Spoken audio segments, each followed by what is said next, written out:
Good evening mga kasari. Time check natin is 10:25 PM. Ayan, so kakasara lang ng ating tindahan kasi nga pag sinasara ko yung tindahan ko is kurtina yung inuusok ko lang. So tinatanggal ko lang mga nakasabit ko mga paninda sa harapan and then iaano ko na yung kurtina ko. Ilulugay ko na siya. So ganyan ang buhay tindera.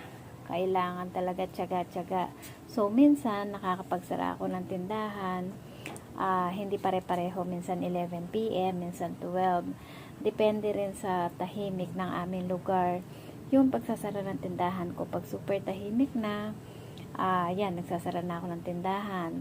So minsan naman kahit na sobrang tahimik na, 12 pa rin ako nagsasara kasi nga baka may bibili pa, sayang din yung benta, lalo na tagtumal talaga ngayon. Ayan, so kaya lagi rin tayong puyat. Ayan, kasi nagigising pa ako ng mga before 5 AM. Gising na rin ako para makapagbukas tayo ulit ng tindahan ng medyo maaga-aga. So, yun lang. Kailangan na natin magpahinga. Good night po sa lahat. Bye-bye.